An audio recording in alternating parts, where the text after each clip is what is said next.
இப்போ பார்த்தாலும் இட்லி தோசைன்னு சாப்பிட்டு போர் அடிச்சிருச்சாங்க உங்களுக்கு. அப்போ இந்த ரெசிபியை ட்ரை பண்ணி பாருங்க. சான்ஸ்லெஸ் ஹெல்த்தியும் கூட. நம்ம வீட்டில் எப்பவுமே இருக்கிற இட்லி பேட்டர் 3 கரண்டி எடுத்துக்கோங்க. அப்புறம் ஒரு மிக்சி ஜாரில் அரை தக்காளி, புதினா இல்லைன்னா மல்லி இலை, உங்ககிட்ட எது இருந்தாலும் ஓகே, நல்லா ஃபைனாக பேஸ்ட்டை அரைச்சி எடுத்து அந்த மாவில் மிக்ஸ் பண்ணி விட்டுக்கோங்க.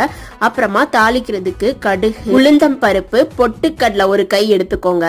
அப்புறமா வத்தல், அப்புறம் ஜீரா பவுடர், கொஞ்சமா கரம் மசாலா, அப்புறம் நிறைய கருவேப்பிலை. இதை கொஞ்ச நேரம் தாளிக்க விட்டதுக்கு அப்புறமா பச்சை மிளகாய் போட்டுட்டு கொஞ்ச நேரம் மூடி விட்டு தாளிச்சு இறக்கி அதுல ஊத்திருங்க. நாம வச்சிருக்க மாவுல ரெசிபி என்னன்னு கண்டுபிடிச்சிருப்பீங்க. தாளிச்சு விட்ட தக்காளி குழி பணியாரம் தாங்க இது. இதை நாம குழி பணியார தட்டுல வந்துட்டு கொஞ்சம் கொஞ்சமா ஊத்திருங்க. ஊத்தி மூடி போட்டு சிம்ல வச்சே வேக விடுங்க. அப்புறமா கொஞ்சமா எண்ணெய் விட்டுக்கோங்க. நான் எண்ணெயே நிறைய விடலை, நீங்க பாத்தீங்கன்னா தெரியும். அப்புறமா திருப்பி போட்டு இலக்கி சாப்பிட்டு பாருங்க. சான்ஸ்லெஸ் டேஸ்ட்ல இருக்குங்க.